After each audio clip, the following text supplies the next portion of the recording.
Jangan lupa untuk subscribe dan nyalakan lonceng notifikasinya. Pemirsa, Hari Pendidikan Nasional tahun ini masih dirayakan di masa pandemi COVID-19. Lalu bagaimana dampak pandemi pada dunia pendidikan? Akan dibahas selengkapnya dalam Fact Check oleh rekan Valencia Melvinsi. Silakan Valen. Ya, Vera dan juga pemirsa, perayaan Hari Pendidikan Nasional di tengah masa pandemi COVID-19 tidaklah mengurangi makna dari dunia pendidikan sendiri bagi bangsa Indonesia. Saya akan ajak Anda untuk melakukan kilas balik sepanjang masa pandemi COVID-19, apa saja yang sudah terjadi pada dunia pendidikan Indonesia dalam Fact Check kali ini. Yang pertama, kita akan lihat seperti apa pembelajaran jarak jauh berlaku di masa pandemi COVID-19. Pemirsa, yang pertama adalah pembelajaran jarak jauh alias PJJ ini sudah terjadi ataupun sudah diselenggarakan mulai dari tahun ajaran baru 2020 sampai dengan 2021, yakni pada bulan Juni 2020. Dan kemudian yang paling kita ingat adalah pada saat awal masa penerapan PJJ ini ada beberapa pihak yang kemudian membicarakan soal seperti apa kuota internet, karena ini menjadi hal baru di kalangan guru dan juga siswa dalam melakukan PJJ. Kemudian Kementerian Pendidikan juga memberikan bantuan dari kuota internet ini mulai dari bulan Juni sampai dengan Desember 2020 dengan jumlah yang berbeda bagi setiap penerimanya. Yang pertama adalah PAUD menerima 20 GB kuota, kemudian untuk siswa SD, SMP, SMA menerima 35 GB kuota.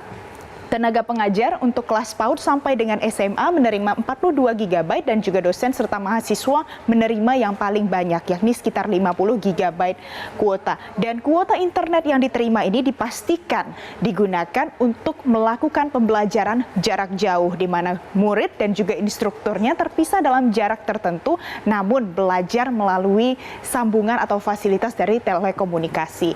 Dan kemudian kita juga tiba di tahun 2021, yakni pada bulan Januari. Ternyata Indonesia mengalami kemajuan terkait dengan pendidikan. Kita sudah bisa melakukan pembelajaran tatap muka lagi, pemirsa. Namun hanya di zona-zona tertentu dan juga dengan menerapkan syarat dan juga ketentuan tertentu. Salah satunya adalah penerapan protokol kesehatan yang disiplin dan juga ketat. Kemudian kita lihat pula sejauh ini pada saat PJJ sudah diimplementasikan, apa saja sarana pembelajaran dari PJJ yang sudah diberlakukan dan juga digunakan oleh para siswa. Yang pertama, 68% ini merupakan hasil survei dari lapangan Wahana Visi Indonesia. 68% menggunakan belajar dari rumah secara berkala, 20% belajar menggunakan aplikasi. Ini adalah salah satu contoh produk daring yang digunakan untuk belajar, pemirsa, dari rumah. Kemudian 19% belajar kelompok dan juga berkunjung ke rumah yang dilakukan oleh guru. Ini adalah juga salah satu program yang dihadirkan oleh Kementerian Pendidikan untuk memaksimalisasi pembelajaran yang dilakukan maupun dari rumah ataupun secara daring. Kemudian 5% PJJ dengan SMS atau telepon. Tentu kita harus ingat, ternyata Indonesia tidak semuanya sudah merata fasilitas infrastrukturnya. Ini dilakukan oleh daerah 3T yang ada di Indonesia karena sejumlah keterbatasan khususnya di bidang infrastruktur internet dan juga telekomunikasi. Kemudian 10% mengakses dengan menggunakan teknologi lain, tentu tetap sama untuk belajar dari rumah, dan 17% mengakses media pembelajaran dari televisi dan juga radio. Ternyata dalam pembelajaran yang juga dilakukan ini ada sangat banyak platform yang digunakan oleh siswa maupun guru untuk belajar di masa pandemi COVID-19. Selain itu kita lihat apa saja sebenarnya kelebihan dari pembelajaran jarak jauh yang sudah dilakukan oleh masyarakat Indonesia. Yang pertama adalah tentu materi belajar sangat mudah diakses secara daring. Ini merupakan dampak positif dari PJJ. Yang kedua adalah sumber belajar menjadi lebih bervariasi. Tentu kita tahu ada sangat banyak sumbernya, mulai dari website, kemudian sosial media, ada aplikasi yang juga sudah gampang sekali untuk diakses oleh siswa dan juga guru. Dan yang ketiga, tidak ada batasan terkait dengan waktu waktu belajar, pemirsa. Jadi untuk belajar bisa dilakukan kapanpun dan juga dimanapun.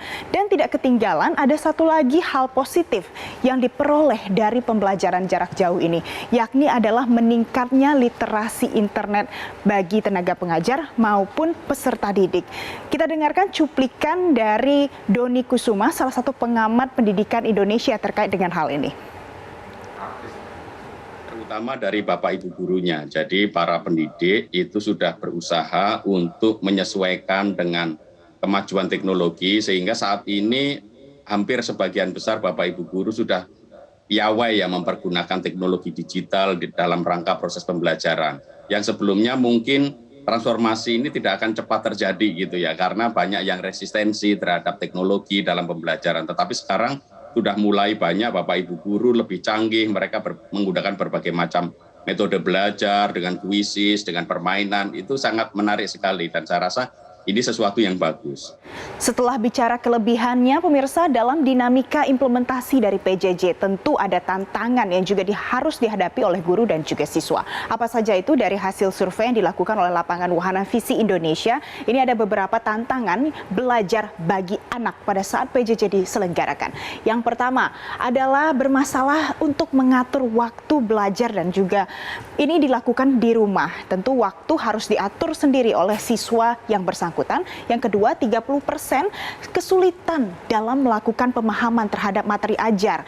Yang ketiga, bermasalah dengan koneksi internet. Kita juga ingat ternyata ada siswa di wilayah timur Indonesia ataupun di wilayah 3T yang masih terbelenggu dengan kondisi dari infrastruktur ini. Yang keempat, 21% kesulitan untuk memahami instruksi guru. Tentu ini menjadi salah satu bentuk adaptasi karena belajar tidak lagi dilakukan secara langsung, melainkan dibatasi oleh layar ataupun jaringan telekomunikasi.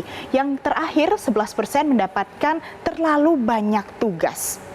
Kemudian dari penerapan yang sudah dilakukan untuk beberapa waktu, ini juga ada jajak pendapat yang juga diselenggarakan oleh UNICEF, salah satu badan PBB yang berfokus kepada penanganan anak-anak. Rencana kembali ke sekolah di masa pandemi COVID-19 ini dilakukan terhadap lebih dari 4.000 responden siswa di 34 provinsi yang ada di Indonesia dan hasilnya juga mengejutkan, pemirsa. Dari semua yang memberikan jawaban, 66% siswa mengaku tidak nyaman belajar dari rumah, yang 87% ingin segera kembali belajar ke sekolah, 88% bersedia untuk mengenakan masker pada saat beraktivitas di sekolah, dan yang tidak kalah penting adalah 90% memahami betapa pentingnya menjaga jarak fisik jika seandainya belajar langsung kembali diterapkan di masa pandemi COVID-19. Ini merupakan gambaran dari seperti apa tanggapan para siswa terkait dengan pembelajaran jarak jauh yang juga sudah diterapkan. Tidak hanya bicara soal siswa, tingkat kesejahteraan guru juga penting untuk kita perhatikan karena tenaga pendidik kehilangan pekerjaan di masa pandemi COVID-19. Ini adalah datanya per bulan Agustus 2019 sampai dengan bulan Agustus 2020.